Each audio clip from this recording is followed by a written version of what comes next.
Queridos irmãos e amigos, a paz do Senhor Jesus, está começando mais um programa Escola Bíblica Dominical. Você que está agora nos assistindo pela TV Kairos, canal 7.1, obrigado por sua audiência, por sua companhia, sempre aqui conosco.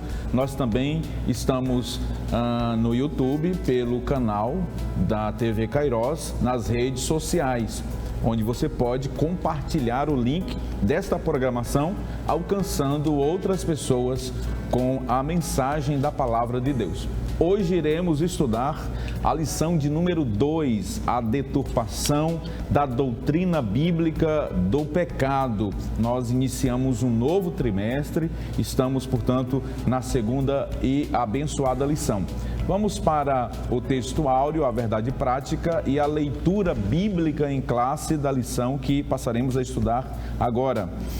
O texto áureo diz assim: por isso, nenhuma carne será justificada diante dele pelas obras da lei, porque pela lei vem o conhecimento do pecado. Romanos capítulo 3, versículo de número 20. Verdade prática nos diz assim: o pecado de Adão arruinou toda a humanidade. Contudo, Jesus Cristo pode regenerar eficazmente o pecador. A leitura bíblica em classe está no livro de Romanos, na carta que Paulo escreveu aos Romanos, capítulo 3, verso 9 até o verso de número 20. Versículo 9 diz assim: pois que somos nós mais excelentes? De maneira nenhuma, pois já dantes demonstramos que tanto judeus como gregos, todos estão debaixo do pecado. Como está escrito, não há um justo, nenhum sequer. Não há ninguém que entenda, não há ninguém que busque a Deus. Todos se extraviaram e juntamente se fizeram inúteis. Não há quem faça o bem, não há nenhum só. A sua garganta é um sepulcro aberto. Com a língua tratam enganosamente. Peçonha de áspides está debaixo de seus lábios, cuja boca está cheia de maldição e amargura. Os seus pés são ligeiros para derramar sangue. Em seus caminhos há destruição e miséria, e não conheceram o caminho da paz. Não há temor de Deus diante de seus olhos. Ora, nós sabemos que tudo o que a lei diz aos que estão debaixo da lei, o diz, para que toda boca esteja fechada e todo o mundo seja condenável diante de Deus. Por isso, nenhuma carne será justificada diante dele pelas obras da lei, porque pela lei vem o conhecimento do pecado. Vamos à apresentação geral da lição, onde temos os objetivos principais, que, em primeiro lugar, iremos expor o ensino bíblico da natureza pecaminosa, após pontuar teologias modernas que derivam da deturpação da doutrina bíblica do pecado. E, por fim, iremos mostrar as consequências da normalização do pecado. No primeiro tópico da lição, iremos trabalhar 3 subtópicos neste primeiro bloco do programa. Iremos definir a palavra pecado. Em segundo lugar, mostraremos que o pecado ele é universal, portanto a sua universalidade, e a corrupção total do pecado. Que bênção, que maravilha! Meu amigo, irmão que nos assiste agora, mais uma vez, obrigado por sua audiência, por sua companhia, sempre aqui conosco neste programa tão abençoador. Você já ouviu falar na palavra pecado social, pecado estrutural? Você já ouviu falar na teologia da libertação ou no liberalismo teológico? Pois bem, nesta lição nós iremos aprender que estas expressões, elas são consequências exatamente desta deturpação da doutrina bíblica do pecado. Com muita alegria, eu estou recebendo aqui hoje, para trabalhar esta lição comigo, a presença do pastor Nilson Amaral e também do pastor Marcos Melo, onde nós iremos aqui conversar e comentar estes tópicos. Pastor Marcos Melo, mais uma vez, meu amado em Cristo, seja bem-vindo. É sempre uma honra e uma alegria tê-lo aqui conosco neste abençoado programa. E hoje, para tratar de um tema muito caro à nossa ortodoxia cristã.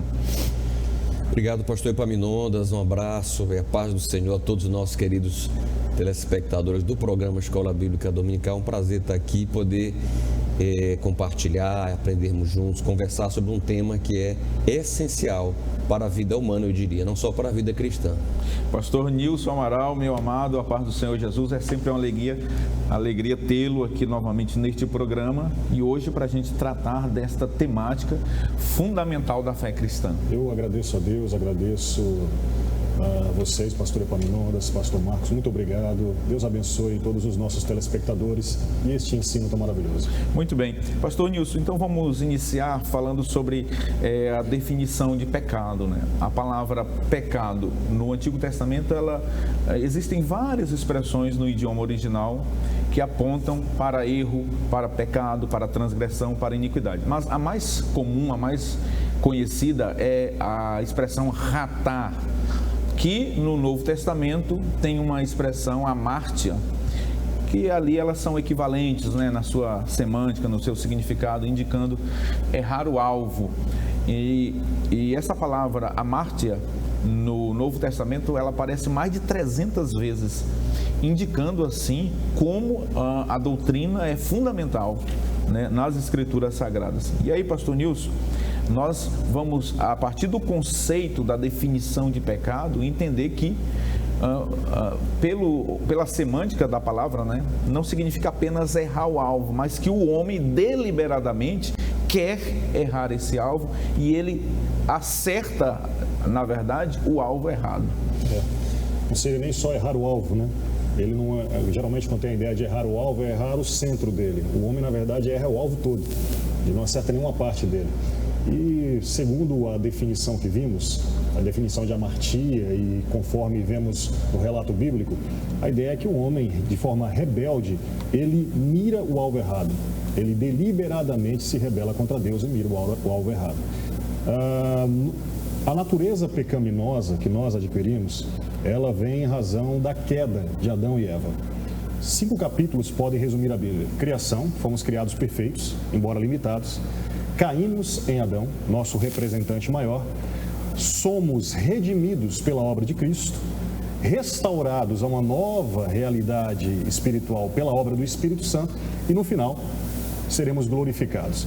Por isso, a doutrina do pecado é fundamental. Se ela é tirada ou se ela é desvirtuada, nós perdemos toda a sequência que vem e a necessidade de redenção, restauração e glorificação. Por isso ela precisa ser bem estabelecida.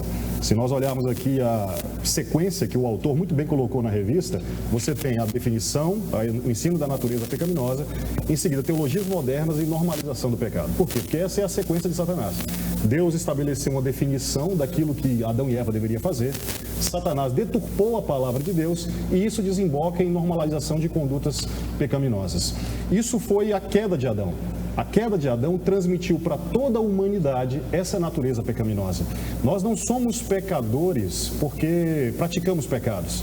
Nós praticamos pecados porque somos pecadores. É a nossa natureza. Uma criança, quando ela nasce com pele, unha e carne. E ela nasce com pecado também. Ninguém ensina a sua criança a mentir, mas ela naturalmente é inclinada à mentira. Isso demonstra uma presença marcante do pecado em nossas vidas. Nós temos a tendência para pecarmos, para desagradarmos a Deus, para nos rebelarmos contra Deus. Essa é a nossa natureza.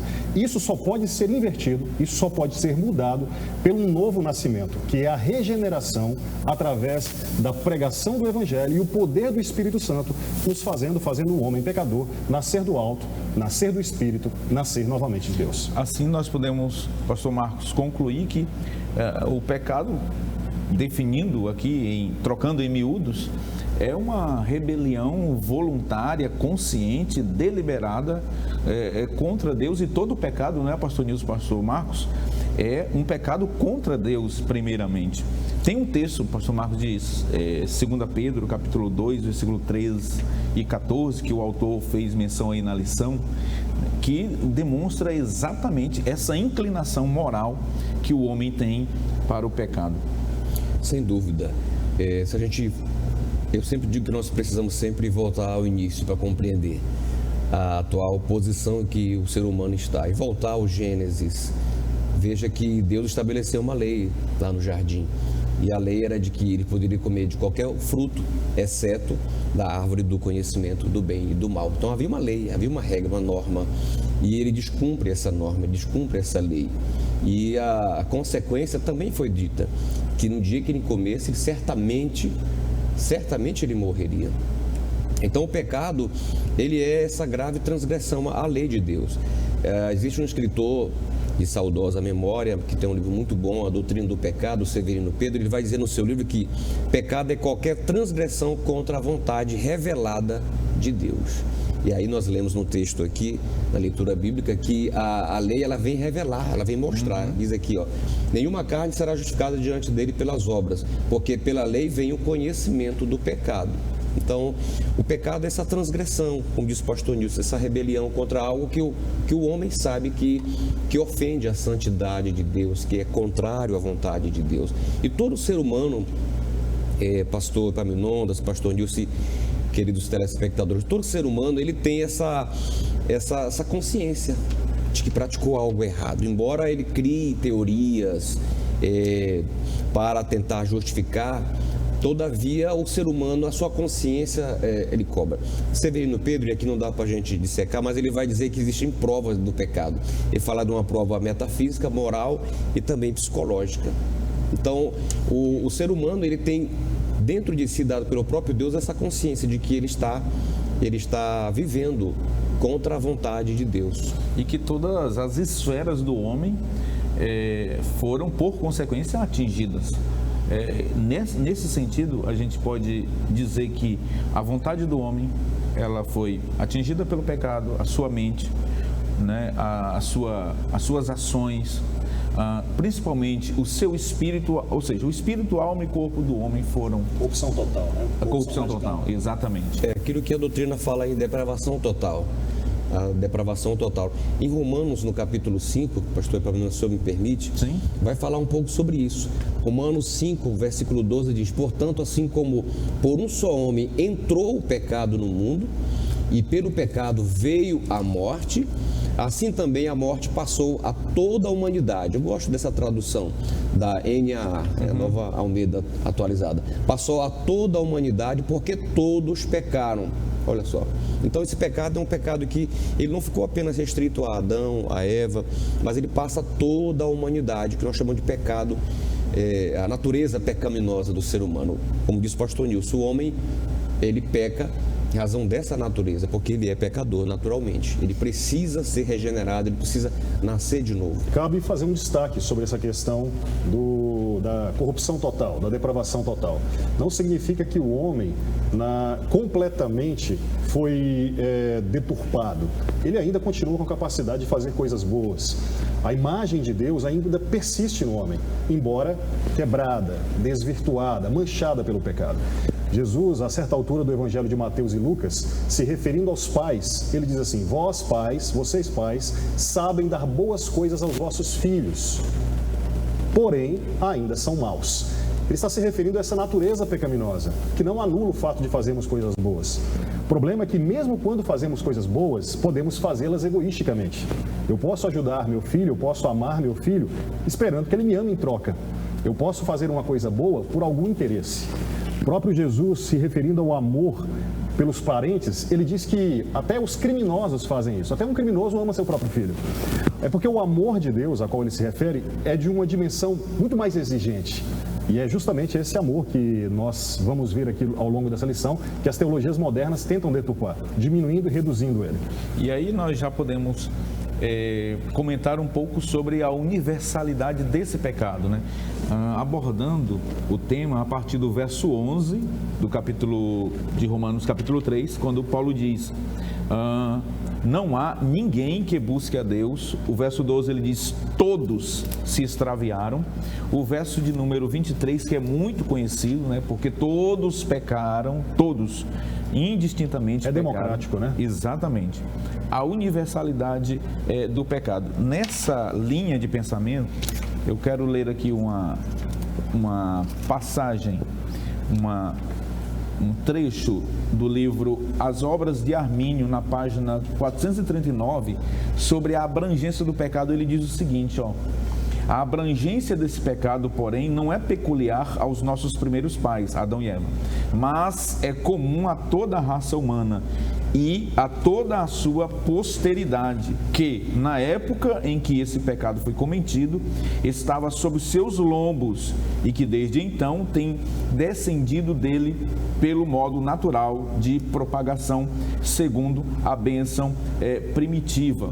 Pois em Adão todos pecaram, igualmente repassando acompanha toda a posteridade deles. Desta forma, todos os homens são, por natureza, filhos da ira. E aí ele cita Efésios capítulo 2, versículo de número 3, pastor Marcos, falando dessa abrangência, né, do pecado, que todos pecaram.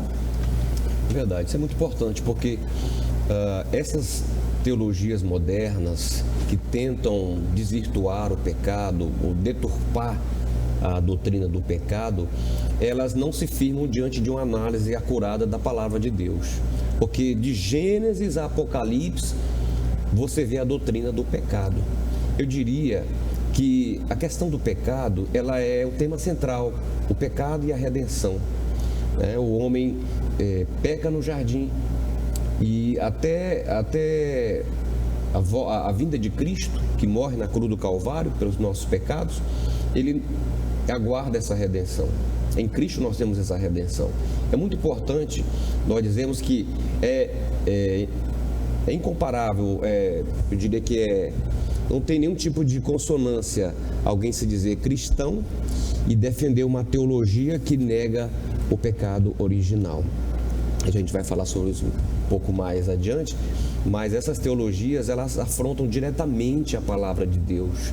Então é muito importante que as pessoas que às vezes possam ouvir essas teologias e esses ensinos, eles devem examinar as Escrituras. Será que isso de fato está na Bíblia? Isso está em consonância com a palavra?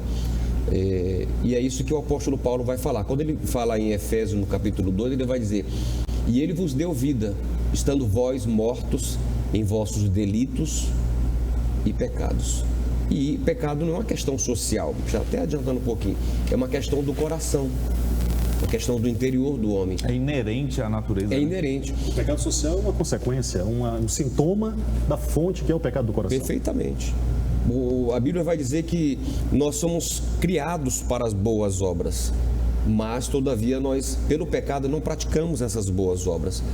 Mas o homem regenerado por Cristo, a tendência dele é praticar boas obras. E aí sim, ele pratica boas obras porque ele é regenerado. Ele entende que ele tem um papel social, ele entende que ele deve amar o seu próximo e deve fazer de tudo para agradar a Deus com as suas obras. Aí sim, mas não podemos focar nas obras. Perfeito.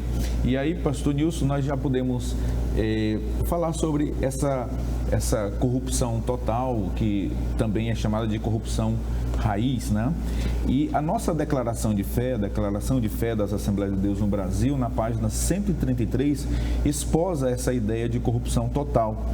Ela vai dizer o seguinte: cremos que todos os homens e mulheres foram atingidos pelo pecado, a tal ponto que, embora tenham sido feitos à imagem de Deus, aquilo que o pastor Nilson abordou, não podem por si mesmos chegar a Deus. Não há nada que o homem natural possua ou pratique que lhe faça merecida a graça de Deus. A libertação das opressões sociais por mais que elas sejam boas e sejam recomendadas pela Bíblia, elas não vão libertar o homem do pecado por natureza. Só a obra em Cristo, através do poder do Espírito Santo.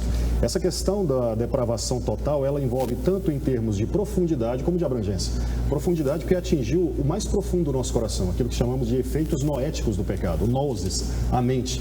A nossa mente, o nosso coração que controla a nossa vida e se desemboca em comportamentos sociais, ou seja, o motor da nossa vida, a fonte dela foi afetada e tudo mais será afetado. E isso se abrange para toda a sociedade e universalmente todo mundo. Uma prova bíblica da universalidade do pecado e da totalidade do pecado é o próprio texto de Romanos 5 que foi lido aqui, quando diz que a morte passou para todos os homens. E naquele mesmo contexto, o apóstolo Paulo diz que a lei só foi dada em Moisés, mas antes disso já havia morte. Significa o quê? Que se todo ser humano morre, até uma criança morre, significa que todos pecaram, porque a morte é a prova do pecado. E essa é uma evidência bíblica do pecado, mas nós temos outras evidências dessa corrupção total. Veja, por exemplo, que em todo lugar do mundo você tem evidências sociais do pecado.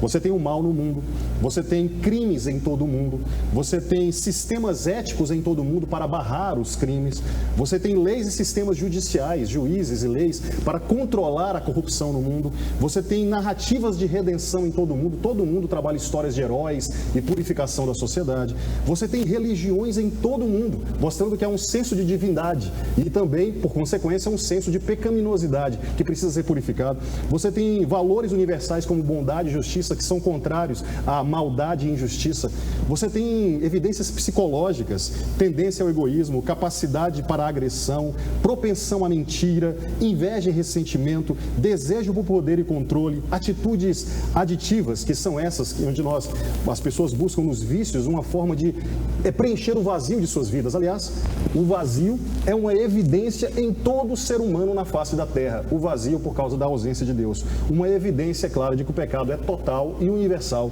em todo o planeta Terra. Perfeito. Agora, pastor Marcos, o pastor Douglas Batistas, ele levanta um tema aqui muito interessante também, que nós precisamos pontuar, é sobre a questão do arbítrio liberto, né? Ou do livre-arbítrio, e também ele toca aqui na doutrina, no conceito de graça preveniente. Ele diz o seguinte, essa corrupção raiz, corrupção total, ela impede que o homem tome a iniciativa no processo de regeneração. E isso é o que a Bíblia ensina, isso é bíblico. O homem por si só, morto nos seus delitos e pecados, conforme Efésios capítulo 2, ele evidentemente não pode tomar a iniciativa de buscar a Deus. Mas aí nós temos aquilo que o próprio irmão Jacó Armênio estruturou enquanto soteriologia, né, que a graça de Deus, pela graça de Deus, o arbítrio do homem é liberto e, portanto, agora ele pode, diante de um chamado para a salvação, receber essa oferta graciosamente ou recusar. Essa temática, pastor Nilson, pastor Marcos, o pastor Douglas Batista, ele levanta aqui e ele traz isso até enquanto um capítulo da nossa declaração de fé. É muito importante esse tema, até porque tem muitas pessoas, irmãos, amigos que estão nos assistindo agora, não evangélicos inclusive. Sem dúvida, pastor Epaminondas.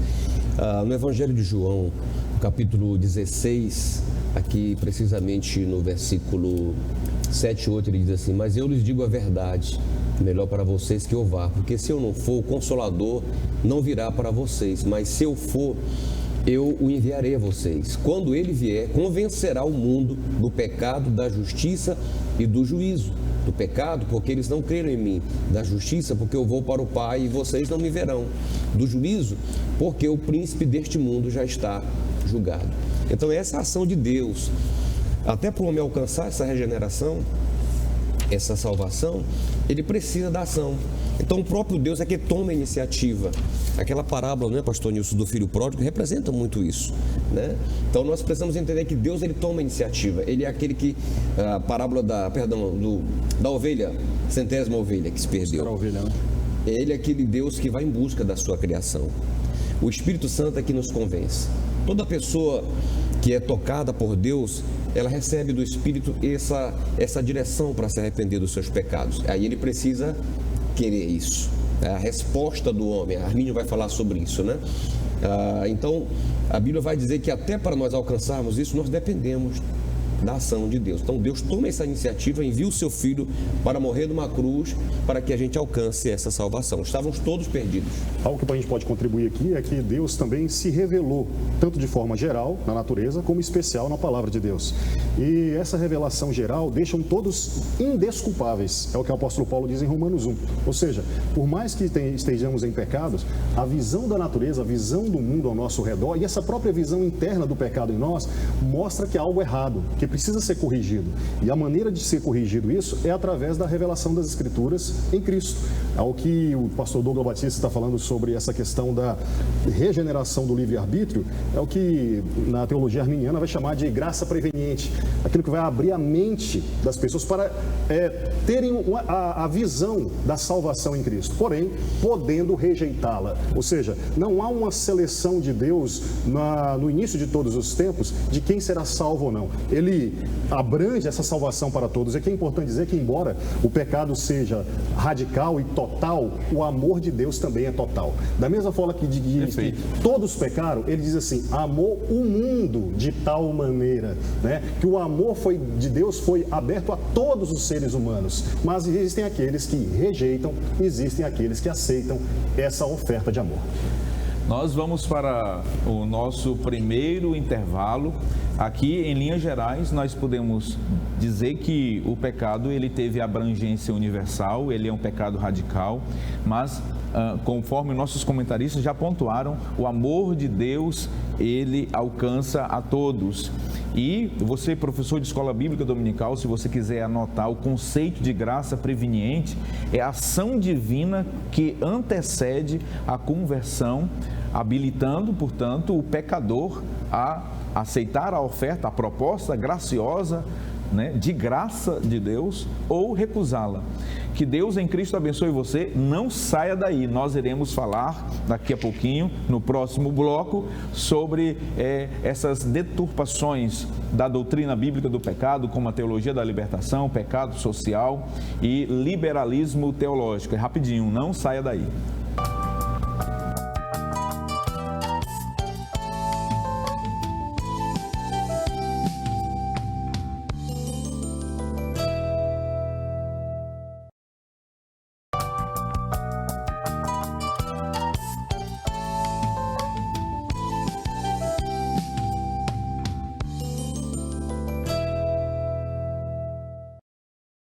Estamos de volta com o programa Escola Bíblica Dominical, hoje estudando a lição de número 2. Você que chegou agora, nós estamos estudando sobre a deturpação da doutrina bíblica do pecado.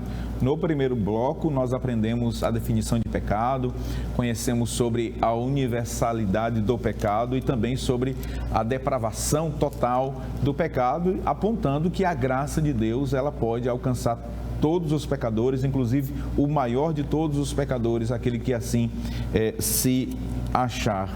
Agora nós iremos estudar sobre as teologias modernas e estas é que eventualmente têm deturpado a doutrina bíblica do pecado. No primeiro subtópico, nós iremos aprender sobre a teologia do pecado social. O que é essa teologia moderna do pecado social? Depois nós iremos aprender sobre a teologia da libertação e, por fim, falaremos sobre o famigerado liberalismo teológico. Pastor Marcos Melo, nós aprendemos no bloco anterior sobre conceito de pecado e também os desdobramentos da queda lá no Éden. Agora, nós começamos a aprender, iremos começar a aprender sobre a primeira deturpação que é apresentada pelo autor. Evidentemente que a teologia contemporânea, ela nos apresenta, não é? Muitas outras ramificações, né, dessas teologias modernas. E aqui ele apresenta três que nós consideramos principais, que são, podemos dizer, motoras ou desencadeadoras de outras tantas. Essa teologia do pecado social, fale-nos sobre ela, pastor Marcos. Pois bem, é interessante observar que essa teologia do pecado social, conquanto ela vai focar até no bem-estar do ser humano, ela confunde as causas, as consequências com a causa. Ela vai tratar as consequências do pecado. E a teologia do pecado social nada mais é do que construir uma teoria de que o pecado se constrói através de estruturas opressoras, como pobreza, injustiça, desigualdade, ou seja, que essas estruturas é que, na verdade, são a raiz do problema. Existem congressos, concílios que foram realizados, sobretudo na América Latina, para debater esse assunto, e onde se chegou à conclusão e se construiu essa teologia do pecado social. Mas nós entendemos que, à luz da Bíblia Sagrada e da teologia reformada, sobretudo pentecostal, que é a nossa teologia, que embora o pecado traga consequências sociais, é óbvio que sim, e a Bíblia condena essas injustiças, todavia a Bíblia vai tratar o ser humano primeiro e não os reflexos do pecado no ser humano. É muito importante a gente deixar isso claro. A teologia do pecado social, portanto, ela inverte essa ordem e ela dá ênfase não no pecado original, mas sim no social. E ela enfraquece a responsabilidade do ser humano. Ela enfraquece bastante. Quando a gente vai para a Bíblia, e eu gostaria de focar nisso, a gente vê o próprio Jesus falando sobre isso. É interessante alguns textos, Marcos 7, 21 e 22, ele vai dizer o seguinte: porque de dentro do coração das pessoas é que procedem os maus pensamentos, as imoralidades sexuais, os furtos, os homicídios, os adultérios, a avareza, as maldades, o engano, a libertinagem, a inveja, a blasfêmia, o orgulho, a falta de juízo. Todos estes males vêm de dentro e contaminam a pessoa. Ou seja, me parece que essa relação aqui, ela é números clausos, mas ela é indefinida, ou seja, ela comporta muito mais, né? É um rol exemplificativo.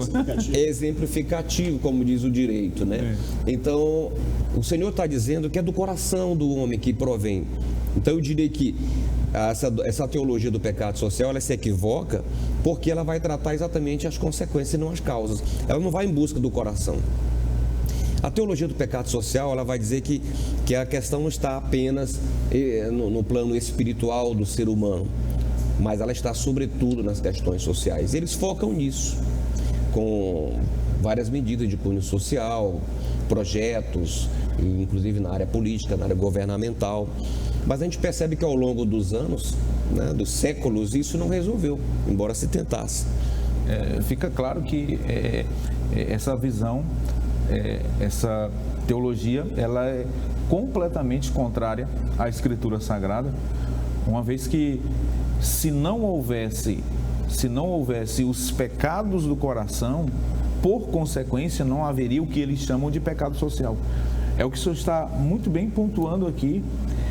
O problema é que eles não atacam a raiz deste problema, mas eles vão nos desdobramentos, nas consequências, enfim, aquilo que nós já colocamos. Tem um certo sociólogo cristão que ele estabelece a seguinte dinâmica: a partir do coração, e sai da boca, ocorre uma exteriorização do pecado para a sociedade.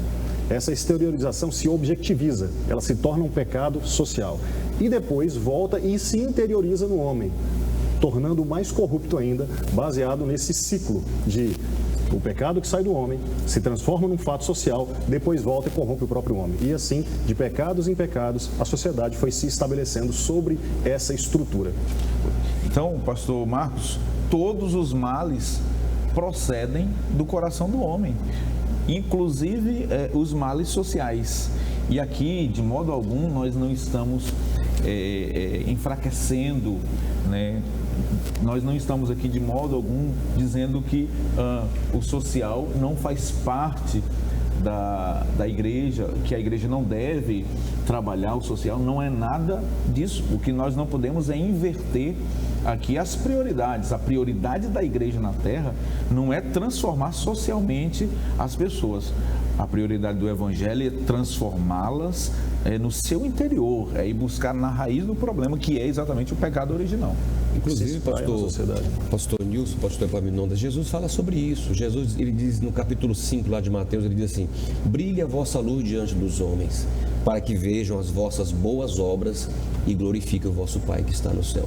Tiago vai falar que a fé sem obras, ela é morta. Tiago vai dizer que se você for visitar uma pessoa, um irmão, ver ele necessitado e não ajuda, sua fé,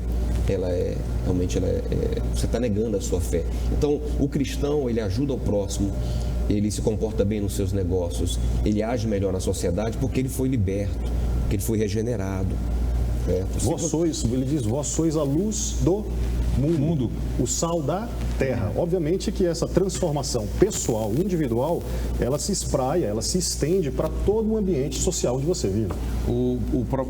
Outro problema das teologias modernas é a releitura dos textos bíblicos, né, nesses pontos que trazem para eles essas evidências hermenêuticas. Mas vejam, a interpretação que eles dão a Atos dos Apóstolos, capítulo 4 e capítulo 5, totalmente equivocada. Não é comunismo. Ali não é socialismo, não é comunismo. Comunismo envolve você ter uma caixa onde todos são obrigados igualitariamente a depositarem nela. E parte de uma estrutura estatal. Ali né? não, ali é solidariedade do coração. Pronto. Amor cristão evidenciado. Ali, pastor Marcos, pastor Nilson, na minha singela observação, é o amor cristão evidenciado, praticado, conforme Jesus ensinou a amar o próximo. Perfeitamente. Quer ver uma prova de que não é mesmo? Porque lá no capítulo 5 de Atos, teve um casal lá que, apesar de estar naquela comunidade que se doavam, que se entregavam uns aos outros, que cuidavam dos outros, teve um casal lá que fez diferente, que mentiu contra o Espírito, que mentiu contra Deus, Ananias e Safira. Ou seja, o problema está no coração. Exatamente. Tá? Não adianta eu tratar uma questão social apenas, mas as pessoas continuam sendo más. É interessante que essa deturpação ocorre, por exemplo, no capítulo 5 de Mateus, versículo de número 3, vai dizer: bem-aventurados os pobres de espírito, porque deles é o reino do céu. Muita gente lê essa pobreza aqui como uma pobreza social, pobreza econômica, pobreza material. E o Senhor está falando de humildade de espírito, alguém que se esvazia de si mesmo e busca em Deus, e busca o reino de Deus. Então, hoje o ser humano, ao mesmo tempo que ele está vazio de Deus, pastor Nilson, ele está cheio de ideologias, ele está cheio de mundanismo, ele está cheio de teorias. Enquanto a gente não se esvazia disso, e eu digo isso como uma autocrítica, porque eu já pensei dessa forma, né? Sim. Já participei de movimento estudantil na faculdade, então a gente tinha isso como bandeira. E hoje, como cristão, eu vejo que eu estava equivocado. A libertação que o Senhor veio dar não é a libertação das opressões sociais, ele veio trazer uma libertação do coração, da alma. Ele deixou isso muito claro quando os seus discípulos questionaram, porque o povo judeu, na verdade, esperava o Messias como alguém que viesse trazer libertação. Um líder político, militar, né? Libertação das opressões do governo romano. E o Senhor sempre rechaçou isso. Pastor Nilson, agora o perigo dessa teologia do pecado social, ela alcança contornos tão sérios, que hoje na sociedade moderna, um jovem que pratica o roubo seguido de morte, conhecido como latrocínio, enfim, ele se torna a vítima, né? Ele, o criminoso, se torna a vítima e quem morreu é o opressor e tal. Essa é uma das deturpações da doutrina do pecado que a teologia do pecado social ou da libertação causa, que é a vitimização dos grupos oprimidos. No momento em que você começa a traçar a ideia de que a transformação da sociedade, ela se resume tão somente a libertar grupos oprimidos, e você começa a procurar grupos oprimidos na sociedade, você retira aquilo que bem falou o pastor Marcos, a responsabilidade individual. E aí você transfere isso para o coletivo. Ninguém mais é responsável individual. E você vitimiza aqueles que fazem parte desses grupos. E aí os mais diversos tipos de grupos surgem, né? Dos pobres, favelados, as questões de opção sexual, né? Questões de vitimização do crime, dos criminosos. Não há dúvida de que cada ambiente desse deve ser olhado com solidariedade e amor, mas jamais tirando a responsabilidade pessoal diante de Deus que todos podem cometer através de suas próprias práticas. Excelente. Vamos falar um pouquinho agora também, pastor Marcos, pastor Nilson, sobre a teologia da libertação. E aqui eu quero fazer um breve esclarecimento que essa teologia da libertação nada tem a ver com aquele culto de quarta-feira que o seu dirigente faz, aquela campanha de libertação. Não se trata disso, tá bom? Apenas a título de esclarecimento. Pastor Marcos, essa teologia da libertação, Pastor Nilson, ela caminha de mãos dadas, né, com a ideologia de Karl Marx, né, o comunismo / socialismo, andam juntos. Na verdade, os proponentes dessa corrente teológica querem dar contornos religiosos, teológicos a uma corrente filosófica, por assim dizer. Podemos pensar assim, pastor Marcos? Sim, sem dúvida. A teologia da libertação, ela bebe, sem dúvida alguma, no socialismo de Karl Marx, né? Porque ela prega uma libertação exatamente dessas estruturas opressoras. E tem o seu expoente aqui na América Latina, Gustavo Gutierrez, o Leonardo Boff, o Clodovis Boff também, que é irmão dele. E eles pregam exatamente isso. Essas teologias, elas são muito afins, elas se entrelaçam. O propósito tanto da teologia do pecado social quanto da teologia da libertação é exatamente erradicar essa que ele chama de uma opção social das estruturas que existem, né? E isso exatamente busca emancipar pessoas que estariam em situação de vulnerabilidade, grupos minoritários, tirar de baixo e colocar em cima. Mas isso é um ideal que ele é inatingível. Por que eu digo que é inatingível? Porque o problema está no ser humano. O problema está no pecador, está no homem que precisa de uma libertação. E essa emancipação ela nunca vai acontecer, porque sempre vai ter alguém embaixo, tá? A única forma de você igualar as pessoas é você colocando o amor de Cristo no coração. Aí Cristo nos iguala à condição de filho de Deus, à condição de servo de Deus. E aí vem aquele ensino de Cristo que vai nos dizer que nós temos que servir uns aos outros. Por que o cristão deve servir um ao outro? Porque ele entende esse ensinamento, ele foi transformado pelo poder regenerador do Evangelho. Então não é mudança das estruturas sociais. A teologia da libertação, ela apesar de apregoar uma libertação social, ela acaba produzindo muito mais desigualdade, no meu entender. Agora, pastor Nilson, essa teologia da libertação, ela nasce num contexto católico romano, não é? Ocorre que nos últimos anos ela ganhou contornos dentro do protestantismo, do segmento evangélico. É o que eles chamam de teologia da missão integral.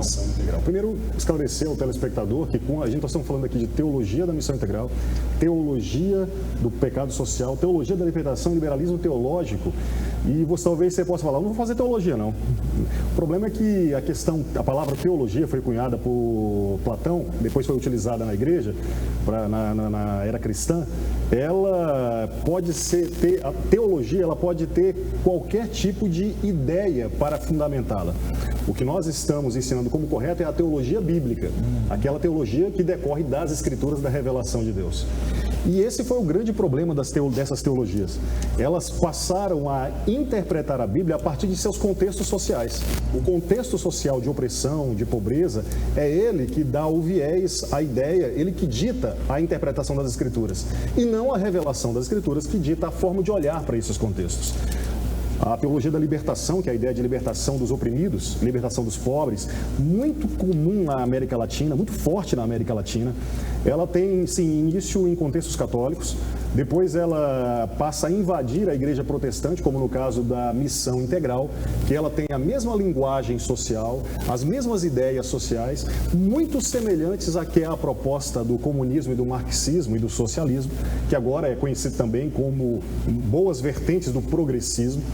E ela tem esse foco, libertar o ser humano das opressões sociais. E de fato a Bíblia diz que o homem deve ser libertado das suas opressões. Jesus diz que ele veio libertar os oprimidos e cativos. Os profetas do Antigo Testamento, eles profetizavam e pregavam contra as opressões. Isaías, por exemplo, diz que o jejum que ele queria era que ajudasse o próximo, né? A própria ideia de ajudar o próximo é uma ideia que a teologia da libertação e a teologia do pecado social se valem, porque eles utilizam esses textos como a imago Dei, que é a dignidade do ser humano, o mandamento do amor ao próximo. Eles vão dizer, olha, a Bíblia manda amar o próximo, a Bíblia diz que todos temos a imagem de Deus, portanto somos dignos.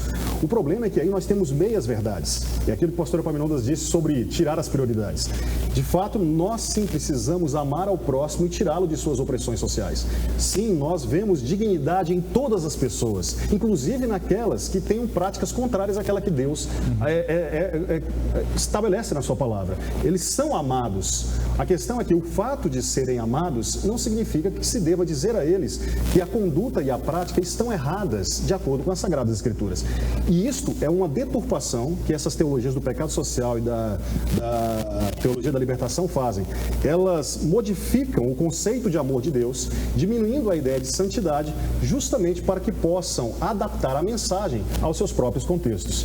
Então, essa é uma das deturpações, além de outras, como por exemplo, a menos ênfase na responsabilidade social. Ao dar mais ênfase à responsabilidade individual, ao dar mais ênfase à responsabilidade social, você reduz, por exemplo, a obra de Cristo, a cruz de Cristo, porque ela veio para salvar o homem individualmente.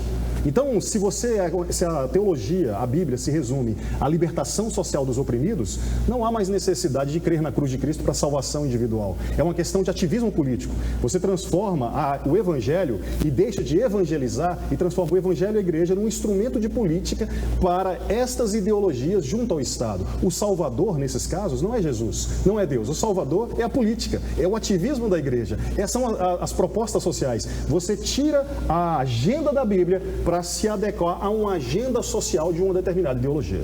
E o pastor Douglas Batista, ele caminha nessa linha de pensamento do pastor Nilson, quando ele diz o grande impacto dessas influências, né, teologia da libertação, teologia do pecado social, é que ela acaba influenciando o pensamento cristão, reduzindo a fé à mera militância política marxista socialista. E aí, pastor Marcos, o grande perigo, né? Sem dúvida alguma. Eu volto a dizer, o problema está no coração, está no ser humano, né? Não está ao redor dele, está dentro, não está fora, está no interior, tá? Quando a gente vai para Provérbios 4, 23, a gente vê a palavra dizendo o seguinte: de tudo que se deve guardar, guarde bem o seu coração, porque dele procedem as fontes da vida, as saídas da vida. Então, se nós queremos uma sociedade melhor, nós temos que tratar o ser humano primeiro. Nós não podemos ir para as causas, para as consequências, os reflexos desse ser humano caído, desse ser humano afetado pelo pecado. Então, é um grande equívoco. Essas teologias, infelizmente, elas crescem a cada dia, porque esse discurso é um discurso muito sedutor. É muito sedutor. É muito sedutor. É muito politicamente correto. Politicamente correto. Mas nós precisamos ir na verdade, porque a verdade é que liberta. Pastor Marcos, na prática, isso que o senhor está colocando aqui para nós, quando a igreja prega o evangelho por exemplo, a um detento, a um criminoso que praticou um crime horrendo na sociedade, está preso, e ele, ao sair, ganhar sua liberdade condicional ou plena, ele, transformado pelo poder do evangelho, ele nunca mais volta a praticar. O ladrão deixa de roubar, aquele que furtava deixa de furtar, o adúltero deixa o seu adultério, a prostituta, o prostituto deixa a prática da prostituta. Ou seja, veja que quando se trata, não é, pastor Marcos, a raiz, o exterior, né, as ações, as consequências, elas são tratadas. Perfeitamente. Nós, nosso encontro de professores lá no Templo Cidade Nova, na última terça-feira que se passou, nós falamos um pouquinho sobre isso, né? Quando nós tratamos sobre a questão do ser humano. Na verdade, essa inversão, pastor Nilson, ela acaba não resolvendo o problema do ser humano, né? E você, ao tratar, por exemplo, das questões sociais, tem-se que a forma de de convívio das famílias tradicionais é uma forma opressora. A forma de pensamento bíblico tradicional, ela é opressora. Quando a gente vai para a Bíblia, a gente não vê isso. A gente vê, por exemplo, relação homem e mulher. A gente vê Deus mandando, recomendando que o homem deve amar a sua mulher como Cristo amou a igreja e por ela se entregou. Ou seja, dizendo que o homem tem que, se possível, morrer. Morrer por ela. Que opressão não é essa? matá-la. Que opressão é essa? Então, o modelo bíblico nunca vai ser opressor. Não, nunca será. Quando você, por exemplo, vê a Bíblia recomendando a escolha de líderes, 1 Timóteo capítulo 3 ali, você vai ver ele falando que o líder não deve ser iracundo, não deve ser violento, espancador em outra tradução, deve cuidar bem da sua família, dos seus. Ou seja, o modelo bíblico não é um modelo opressor. Não deve haver isso. Se isso acontece em algum outro caso, isso é um desvio. Isso é o problema do coração. Exatamente. Isso não foi tratado. Eventualmente, essa pessoa ainda não nasceu de novo. Aquilo que o senhor falou na ministração do senhor lá, que nós somos o povo da paz. Sim. Não é verdade, pastor Nilson? Nós somos o povo da paz. Hoje a igreja está sendo colocada diante do Estado como opressora, criminosa, discurso de ódio. Mas se você voltar atrás, Jesus esteve diante de Pôncio Pilatos, que era o Estado naquela época, e a conclusão que ele tirou de toda a palavra e toda a vida de Jesus foi: não vejo nenhum crime neste homem. Porque ele pregava o reino de Deus, uma restauração interior. E é justamente isso que essas teologias fazem. Elas tiram a prioridade e focam nos sintomas, focam nas implicações. E se você pensar, por exemplo, a questão da culpabilização coletiva. O culpado são os religiosos, o culpado são determinados grupos, e você não deixa de perceber da responsabilidade pessoal. O fato de que um ou outro religioso foi opressor no seu discurso não engloba todo o grupo, mas o que geralmente essas teologias fazem é colocar classes contra classes, criando conflitos sociais, ressaltando ainda mais o conflito social. Eu devo fazer aqui um destaque também, que muitas vezes o diagnóstico dessas teologias não está errado. De fato, existem estruturas sociais opressoras. Sim. Nós não estamos negando isso. Sim. A questão não é o diagnóstico. A questão é o prognóstico. É como se resolve a questão. Não se resolve a questão apenas através de libertações sociais. Se resolve através do que o pastor Marcos disse. Uma transformação do coração pela graça de Cristo, com implicações sociais a partir dessa transformação. Que bênção. A conversa está maravilhosa, está abençoadora, mas nós vamos para mais um intervalo e esse tópico sobre o liberalismo teológico, nós vamos conversar um pouquinho sobre ele no terceiro bloco do programa Escola Bíblica Dominical. Portanto, não saia daí, o programa está abençoado.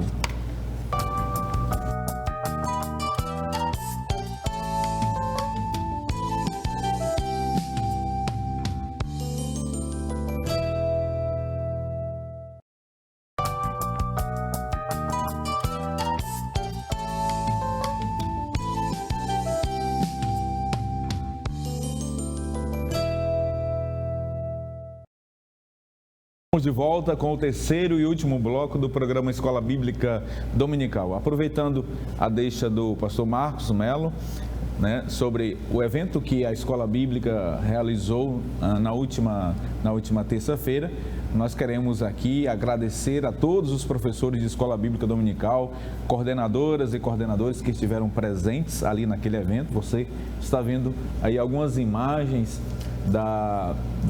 das palestras do evento, do primeiro encontro de professores de Escola Bíblica Dominical, que tinha como propósito maior nós analisarmos algumas das lições, aquelas que nós consideramos mais espinhosas, nevrálgicas, com temas complexos. Foi uma bênção, os professores receberam de bom grado o evento, acolheram, abraçaram, o Templo Cidade Nova ficou lotado. E já, pastor Marcos, estão me perguntando quando será o próximo. Nós estamos já nos programando para realizar o próximo. O pastor Nilson Amaral, por questão de agenda, conflito de agenda, não pôde estar conosco neste evento, mas no próximo, pastor Nilson, certamente o amado estará conosco. Glória a Deus. Pastor Nilson, vamos concluir o segundo tópico da lição. E nesse segundo tópico da lição, ficou de nós falarmos sobre o liberalismo teológico. O ideal, o núcleo ideal, né, do liberalismo teológico é atacar exatamente as bases, o fundamento das doutrinas fundamentais da fé cristã. A primeira coisa que o liberalismo teológico faz é atacar a autoridade das Escrituras.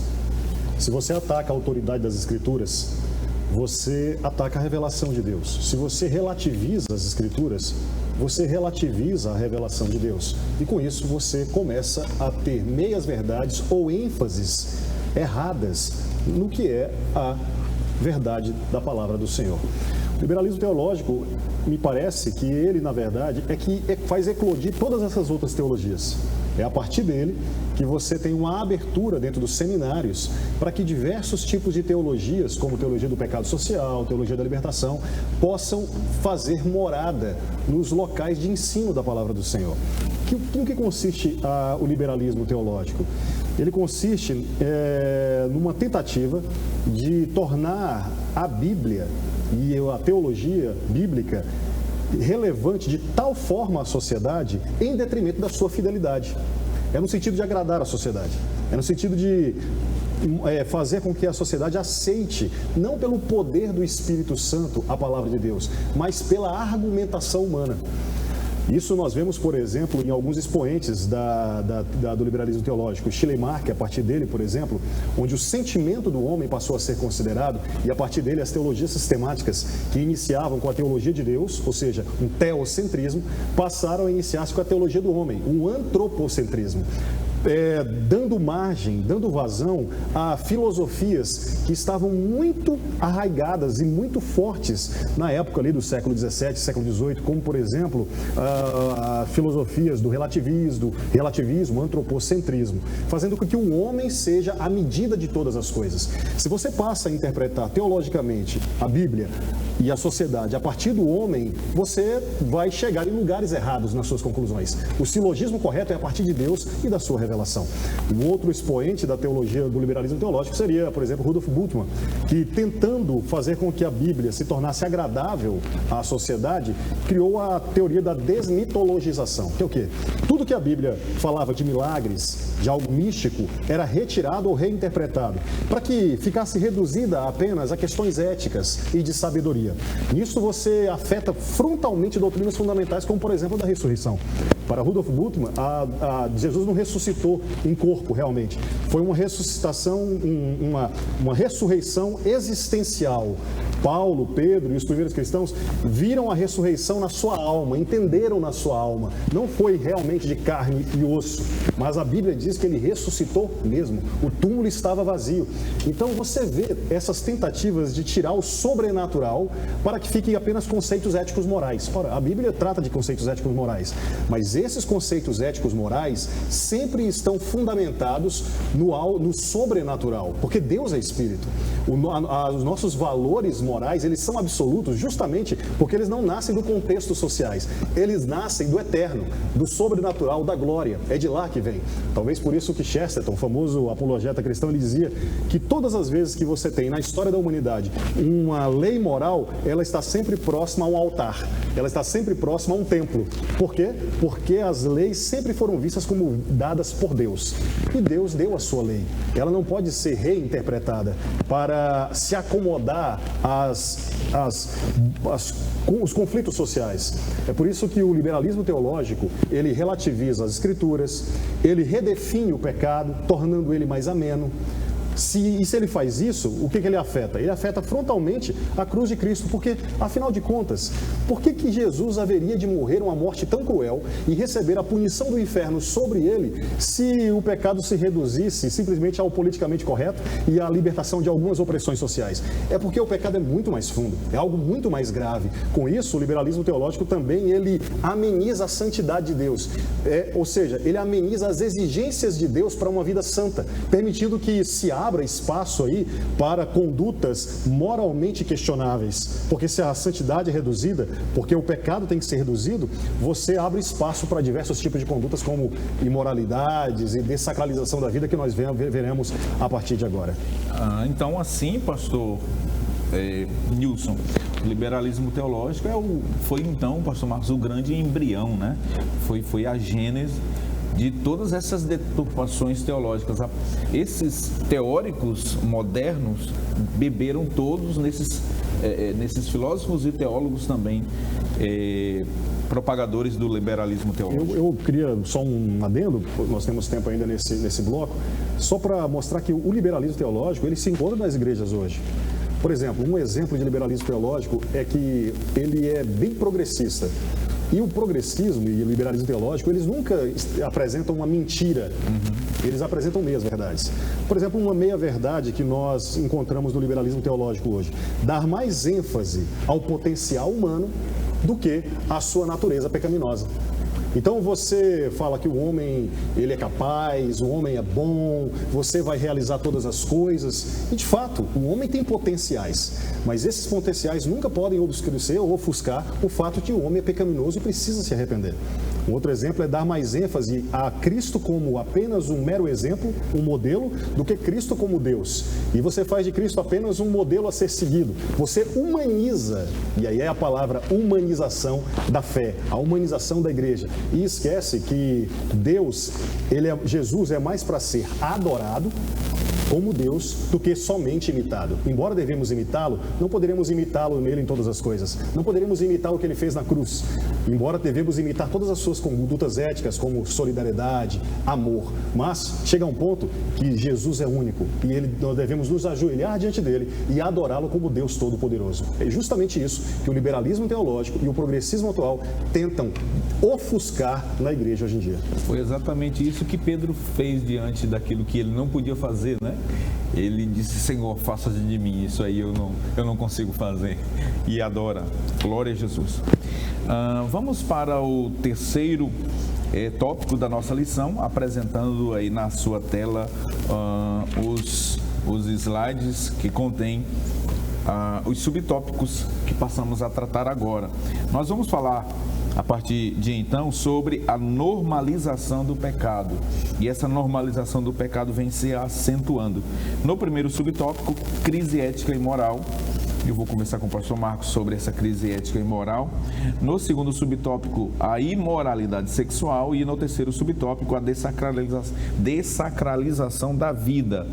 Pastor Marcos Melo, nós estamos vivendo uma acentuada crise, uma aguda crise ética e moral, não é, pastor Marcos? Sem dúvida alguma, como consequência, como bem disse o pastor Nilson, dessas filosofias, dessas teologias liberais, porque tira do ser humano essa responsabilidade. O ser humano, ele é inclinado ao pecado, ao mal, e ele precisa sentir essa responsabilidade. Esse é um ponto muito certo na Bíblia Sagrada. Quando a gente flexibiliza isso, a gente torna o pecado uma coisa normal e a gente inverte os valores. Quando a gente fala de ética e de moral, a gente precisa entender que ética é aquilo que uma sociedade, em um determinado momento, entende que é correto. Isso é ética, são os valores da sociedade e aquilo que ela até normatizou como correto. A moral é a prática disso. É a prática disso. Então nós temos, por exemplo, os códigos de éticas, nós temos as leis, né? Isso chama-se ética. E essa prática é a moral. Então vejam que da prática é que nascem as leis. Do fato é que nasce a norma, né? Aquele velho ensinamento do direito, fato, valor e norma. E o que acontece no caso do ser humano, no caso teológico e espiritual? É que essa normalização vai denegrindo a própria sociedade. Isso é mal para a sociedade. Quando o pecado, quando há uma crise muito grande moral na sociedade, fatalmente a sociedade ela sofre mais ainda.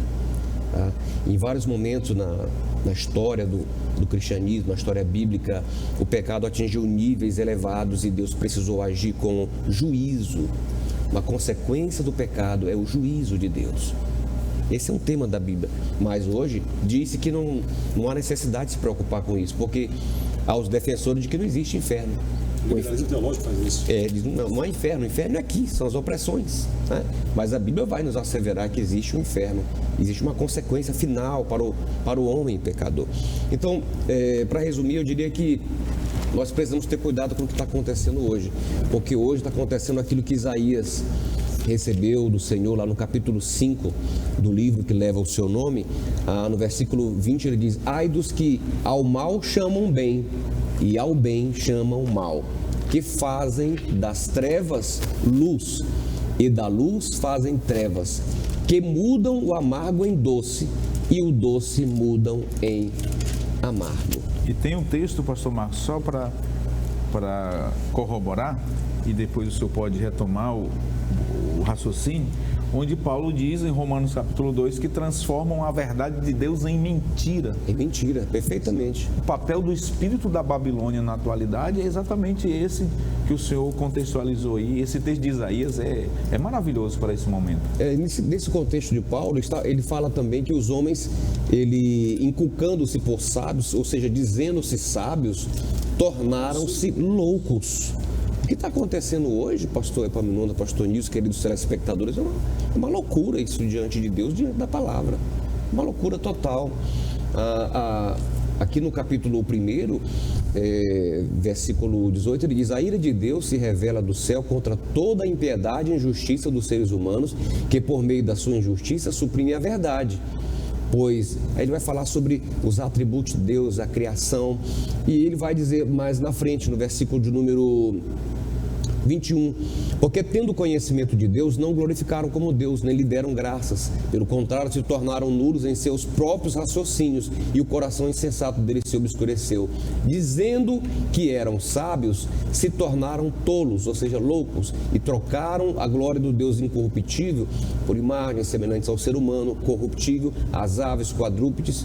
Por isso Deus entregou a impureza dos vossos corações, para desonrarem o corpo entre si.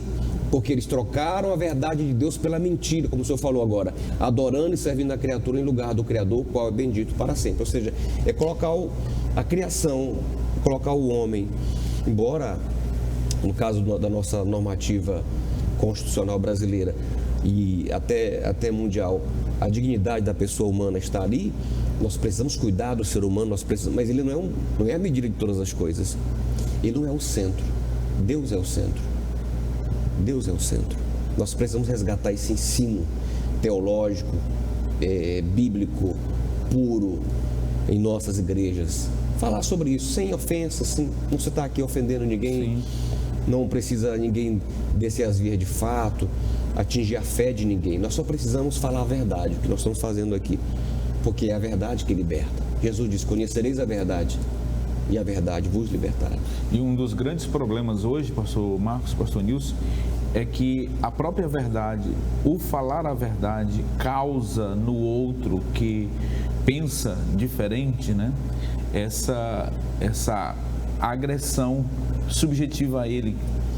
Ele é agredido pela verdade e se acha no direito de, segundo ele, uma vez agredido pela verdade, dizer que a verdade que está sendo dita é um discurso de ódio. O próprio contexto nosso é de que repete aquela palavra de Pôncio Pilatos para Jesus: o que é a verdade? O que é a verdade? É como se ela não tem. Então você não tem o direito de dizer a verdade para mim. Mas talvez você fique preocupado em falar: então se vão me questionar quanto à verdade, o que eu devo fazer? Saiba que o Supremo Tribunal Federal, numa recente decisão, entendeu que de acordo com o Estado Democrático de Direito, uma característica do Estado Democrático de Direito é a possibilidade e o direito de você convencer pessoas sobre suas ideias. Você não precisa ser ofensivo, você não precisa agredir ninguém, mas ser persuasivo na apresentação da sua concepção de vida. Você pode fazer isso, é um direito constitucional. E nós que sabemos que a verdade é a palavra de Deus, muito mais devemos nos valer desta possibilidade jurídica para apresentarmos persuasivamente a verdade da palavra do Senhor. Ou seja, se tiver de atacar, ataque ideias. E não subjetivamente as pessoas, não é, pastor Marcos? Aquilo que Paulo fez lá em Atenas, Atos capítulo 17, vai dizer lá: Paulo encontrou lá vários altares e ele encontrou um ao Deus desconhecido. E ele pega aquele gancho e diz: pois esse Deus desconhecido é exatamente aquele que eu vos prego.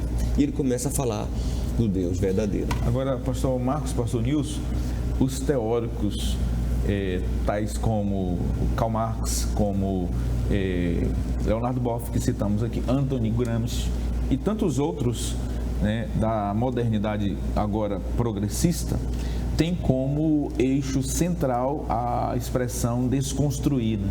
Eles querem desconstruir as bases que foram lançadas ao longo aí de 4.000 anos, sei lá, 2.000 anos de igreja, mas 2.000 anos de judaísmo, né? As bases judaico-cristãs de uma ética e de uma moral que está estabelecida e que a sociedade está construída sobre essa ética e essa moral. E aí vem essa desconstrução com a chamada revolução sexual, pastor Nilson. A imoralidade sexual, a dessacralização da vida e tantas outras mazelas vem no sentido de ruir ou pôr abaixo a estrutura moral e ética que está estabelecida na sociedade. Sim, o impulso sexual é um pecado inerente ao ser humano. Você vai ver os pecados sexuais ao longo da história e a Bíblia os condena. Essa é a razão porque a teologia da depravação total tem como consequência estabelecer freios morais justamente para esses ímpetos. Tem um psicanalista inglês, Anthony Daniels, e o pseudônimo dele é Theodore Darrington. Ele escreveu um livro chamado Podres de Mimado, As Consequências do Sentimentalismo Tóxico. Ele não é cristão, mas no meio do livro ele diz que a mudança de paradigma da teologia da depravação total para a filosofia do coração eminentemente bom do homem fez com que os processos de educação começassem a ruir no tocante a esses freios, dando total liberdade. E você vem nesse processo de uma tentativa de libertação que as pessoas buscam das verdades de Deus. Deus, por exemplo, no Salmo 2 já falava isso, que os homens desejam se libertar das suas cordas. Agora, veja as consequências danosas disso. Veja, por exemplo, no tocante à mulher, o liberalismo sexual no tocante à mulher. O feminismo, uma das correntes, busca a liberação sexual da mulher. E aí o que acontece? Elas perdem aquilo que era mais digno delas, que era exatamente de serem conquistadas, de serem visadas pelos homens, de terem a dignidade delas respeitada. Aí você fala isso para uma quantidade enorme da sociedade de homens e fala, não, está liberado, posso ficar com quem eu quiser. O homem fala, opa, com certeza, porque há um ímpeto sexual na masculinidade. Agora, as tradições cristãs justamente protegiam a mulher para que o sexo fosse desfrutado no casamento, dentro dos limites adequados. Se você pegar um trem de ferro e colocar ele fora dos trilhos, ele não anda corretamente, ele vai andar corretamente dentro dos trilhos. Nós andamos corretamente na nossa vida quando estamos dentro dos trilhos das limitações de Deus. É aí que nós adquirimos a verdadeira liberdade. Outro fator da normalização do pecado, pastor Marcos, é em relação à vida. Quanto à vida, nós estamos presenciando na atualidade, né, essa dessacralização da vida. A vida está se tornando algo extremamente sem valor algum e a banalização dos valores da vida. Sem dúvida alguma. Quando o homem ele perde o referencial de Deus, ele vai oprimir o seu próximo, ele vai matar o seu próximo, e ele vai atingir todos os outros valores. Infelizmente, é a falta de um referencial de Deus. E dentro, só pegando o gancho daquilo que o pastor Nilson estava falando em relação a todas as práticas imorais que estamos vendo hoje, adultérios e tudo, essa falta de compromisso dos laços, dos relacionamentos, e hoje quem pensa diferente é ridicularizado. Mas eu quero dizer para quem está nos assistindo que nem tudo o que a terra aplaude, os céus aprovam. Nem tudo o que a terra aplaude, os céus aprovam. Nós precisamos entender qual é a vontade de Deus. E para a gente entender qual é a vontade de Deus, nós precisamos permitir que o Senhor nos transforme o nosso entendimento, transforme a nossa forma de ver a vida, permitir que o Espírito Santo nos trate. Então, o Paulo vai escrever aos Romanos, capítulo 12, versículo 2, não se conforme com este século, com este mundo, mas transformai-vos pela renovação do vosso entendimento, para que então experimenteis qual seja a boa, agradável e perfeita vontade. Excelente. Nós estamos caminhando para o fim deste maravilhoso programa, mas eu quero, antes de terminar, que aqui nas considerações finais do pastor Marcos e do pastor Nilson, nós apresentássemos aqui aos nossos aos nossos telespectadores, à nossa audiência, como aplicação, o que fazer, pastor Nilson, aquela jovem, aquele jovem que está flertando, né, com ideologias tais como essa que nós apresentamos aqui, aquele jovem que, desorientado, está encantado, né, pelo liberalismo, pelo progressismo e por tantas outras ideologias. Pastor Nilson, quais conselhos, quais as orientações a partir das Escrituras nós poderíamos dar aos nossos ouvintes, à nossa audiência? Primeira coisa, questione todas as teologias ou filosofias que estão sendo apresentadas a você, mesmo de pastores. Questione, isso está nas Escrituras? Seja como os bereanos, analise se o que está sendo dito está na palavra de Deus. Busque na palavra de Deus, na revelação objetiva dela, a explicação para aquilo que está sendo dito. E mesmo que um pastor esteja falando, mas se ele estiver falando em desacordo com as Escrituras, rejeite aquela instrução. Depois de você questionar, examine-se a si mesmo, é o que a palavra de Deus diz. Examine-se o homem, pois, a si mesmo. Examine o seu coração diante das Escrituras. As suas práticas, a sua conduta está em desacordo com aquilo que Deus diz nas Escrituras? Porque você não deve buscar o Deus da cultura, o Deus da sociedade, o Deus que está diluído e as suas verdades diluídas em meio a tantas interpretações culturais e teológicas. Você deve buscar o Deus das Escrituras. Como ele diz que você deve viver? Examine você, pois, a si mesmo. Em segundo lugar, chegando à conclusão, no seu questionamento e no seu autoexame, de que as coisas não estão corretas, afaste-se daquilo que não está correto.